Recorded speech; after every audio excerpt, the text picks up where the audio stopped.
Nous sommes parfois bien près de désespérer de la situation que nous vivons ou de l'épreuve à laquelle nous sommes confrontés. Permettons donc que ce soit pour nous comme un message du Seigneur, dans nos propres vies, ou dans le lieu où nous sommes. Il y a parfois de telles difficultés que nous sommes prêts de nous résigner. Ézéchiel aurait bien pu avoir cette attitude de découragement, de désespoir. Il avait certainement beaucoup plus de raisons de faire que nous n'en avons. Mais au cœur de tout cela, c'était une image de la gloire de Dieu et les cieux étaient ouverts. Il eut des visions divines. Il résume cela. C'était une image de la gloire de l'Éternel, Ézéchiel 1 et 28. Dans les précédents audios, nous avons parlé beaucoup des cieux ouverts. Tout ce que nous dirons pour le moment, c'est que quand les cieux sont ouverts, c'est une chose très encourageante. Et cela malgré les situations. Vous pouvez avoir des temps difficiles dans votre lieu, avec le peuple du Seigneur. Peut-être que vous avez des personnes difficiles. Bien, Ézéchiel avait aussi des personnes difficiles. Vous pouvez avoir beaucoup de sujets de découragement. Il peut même y avoir des choses que vous ressentez comme étant mal faites et ainsi de suite. Et cependant, quand vous vous retrouvez pour l'adoration du Seigneur, il y a un sens merveilleux de l'onction. Car alors, vous vous préoccupez seulement du Seigneur. Pendant ce temps-là, en tout cas, vous permettez que le reste soit mis de côté, que le Seigneur devienne votre centre.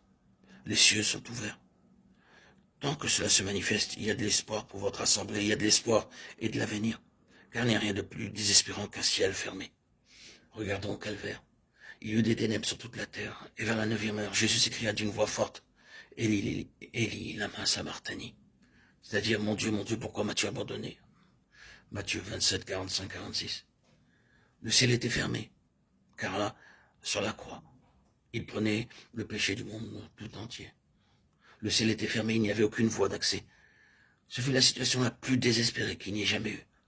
Le désespoir de cette situation l'avait fait mourir. Ce fut le choc final qui causa sa mort. Ce ne furent ni les clous, ni les épines, ni les actions des hommes. Ce fut le brisement du cœur.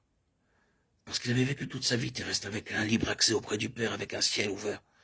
Tous ces jours durant, il avait été en communication avec le ciel, avec le Père.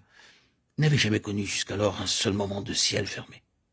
Alors que tout se terminait, il n'y avait plus aucun accès, aucune réponse, aucune voix qui répondait. Un ciel fermé. C'est désespérant.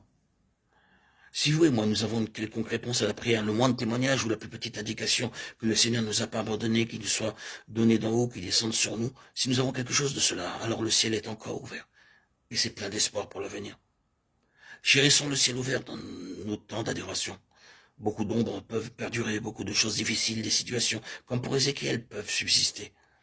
La perplexité ou les problèmes, les difficultés ou les souffrances. Mais quand nous sommes ensemble et que nous portons notre attention sur le Seigneur, nous sentons sa présence. Ce qui est notre ciel ouvert, et un ciel ouvert est toujours le signe qu'il y a encore de l'espoir, qu'il y a encore un avenir pour la gloire. Que le Seigneur nous préserve de demeurer sans cesse dans cette période de ciel fermé, sans pouvoir dépasser ce stade. Je vis le ciel ouvert, ça signifie que Dieu n'avait pas encore terminé malgré la situation qui prévalait.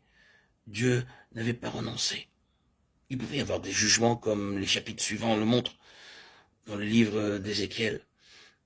Il peut y avoir la discipline, il peut y avoir des choses qui méritent réflexion. Il peut encore y avoir beaucoup à faire. Mais même si les choses méritent d'être mises en ordre, peut-être par le moyen de la jalouse colère de Dieu, et quoique les choses soient dures avec des souffrances, des afflictions, cela doit être traversé. À cause du tort qui pourrait être occasionné à Dieu. Et malgré tout cela, si les cieux restent encore ouverts, tout peut être gouverné par l'espérance de la gloire, car c'est une espérance glorieuse.